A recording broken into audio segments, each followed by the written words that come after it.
ಸಾಕಷ್ಟು ದಿನಗಳ ಹೋರಾಟದ ನಂತರ ಸಾಕಷ್ಟು ಅಭಿಮಾನಿಗಳ ಒತ್ತಾಯದ ನಂತರ ಕೊನೆಗೂ ಕೂಡ ರಾಜ್ಯ ಸರ್ಕಾರ ಸಾಹಸ ಸಿಂಹ ಡಾಕ್ಟರ್ ವಿಷ್ಣುವರ್ಧನ್ ಅವರಿಗೆ ಮರಣೋತ್ತರ ಕರ್ನಾಟಕ ರತ್ನ ಪ್ರಶಸ್ತಿಯನ್ನ ಘೋಷಣೆ ಮಾಡಿದೆ. ಡಾಕ್ಟರ್ ವಿಷ್ಣುವರ್ಧನ್ ಅವರಿಗೆ ಮರಣೋತ್ತರ ಕರ್ನಾಟಕ ರತ್ನ ಘೋಷಣೆಯಾಗಿದೆ.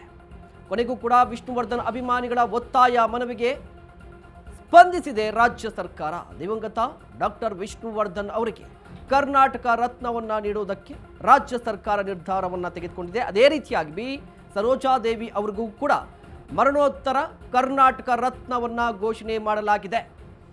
ಸಾಕಷ್ಟು ವರ್ಷಗಳ ಹೋರಾಟ, ವಿಷ್ಣು ದಾದಾ ಅಭಿಮಾನಿಗಳ ಸಾಕಷ್ಟು ವರ್ಷಗಳ ಹೋರಾಟ, ಕಣ್ಣೀರು, ಇದರ ಜೊತೆಗೆ ಸಾಕಷ್ಟು ಮನವಿಗಳ ನಂತರ ಇತ್ತೀಚೆಗೆ ಅಭಿಮಾನ್ ಸ್ಟುಡಿಯೋದಲ್ಲಿ ವಿಷ್ಣು ದಾದಾ ಅವರ ಸಮಾಧಿಯನ್ನು ನೆಲಸಮಾಧಿ ಮಾಡಲಾಗಿತ್ತು.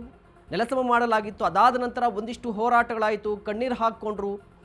ಅಂತೂ ಇಂತೂ ಕೊನೆಗೂ ಕೂಡ ರಾಜ್ಯ ಸರ್ಕಾರ ಒಂದು ಗುಡ್ ನ್ಯೂಸನ್ನು ಕೊಟ್ಟಿದೆ. ಸೆಪ್ಟೆಂಬರ್ 18ನೇ ತಾರೀಕು ವಿಷ್ಣುವರ್ಧನ್ ಅವರ ಜನ್ಮದಿನ. ಈ ಜನ್ಮದಿನಕ್ಕೆ ಗುಡ್ ನ್ಯೂಸನ್ನು ಕೊಟ್ಟಿದೆ ರಾಜ್ಯ ಸರ್ಕಾರ. ರಾಜ್ಯದಾದ್ಯಂತ ಇರುವಂತಹ ವಿಷ್ಣುವರ್ಧನ್ ಅವರ ಅಭಿಮಾನಿಗಳು ಈಗ ತುಂಬ ಸಂಭ್ರಮಾಚರಣೆಯಲ್ಲಿ ತೊಡಗಿಕೊಂಡಿದ್ದಾರೆ ಅಂತ. ಕಾರಣ ಕರ್ನಾಟಕದಲ್ಲಿ, ಅದರಲ್ಲೂ ಚಂದನವನದಲ್ಲಿ ಕನ್ನಡ ಚಿತ್ರರಂಗದ ಮೇರು ನಟರು ಅಂತ ಹೇಳಿದ್ರೆ ಡಾಕ್ಟರ್ ವಿಷ್ಣುವರ್ಧನ್ ಅವರು ಕೂಡ ಒಬ್ಬರು. ಆದರೆ ಡಾಕ್ಟರ್ ವಿಷ್ಣುವರ್ಧನ್ ಅವರಿಗೆ ಸಿಗಬೇಕಾದಂತಹ ಗೌರವ ಸಿಗಲಿಲ್ಲ ಅನ್ನುವಂತಹ ನೋವು ಇಡೀ ಕನ್ನಡಿಗರಲ್ಲಿತ್ತು. ಆ ನೋವಿಗೆ ಕಾರಣ ಯಾರು ಅನ್ನೋದ್ರ ಬಗ್ಗೆ ಈಗ ಚರ್ಚೆ ಬೇಡ.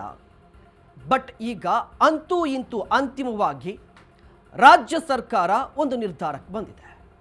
ಇವತ್ತು CM ಸಿದ್ದರಾಮಯ್ಯನವರ ನೇತೃತ್ವದಲ್ಲಿ ಕ್ಯಾಬಿನೆಟ್ ಮೀಟಿಂಗ್ ನಡೆಯಿತು. ಕ್ಯಾಬಿನೆಟ್ ಮೀಟಿಂಗಲ್ಲಿ ಅರಣ್ಯ ಸಚಿವರಾಗಿರುವಂಥ ಈಶ್ವರ್ ಖಂಡ್ರೆ ಅವರು ಈ ವಿಚಾರವನ್ನು ಪ್ರಸ್ತಾಪ ಮಾಡ್ತಾರೆ.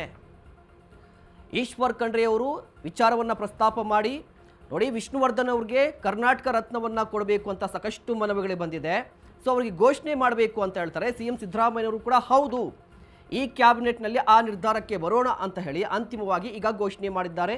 ವಿಷ್ಣು ದಾದಾಗೆ ಕರ್ನಾಟಕ ರತ್ನ ಘೋಷಣೆ ಮಾಡಿದ್ದಾರೆ.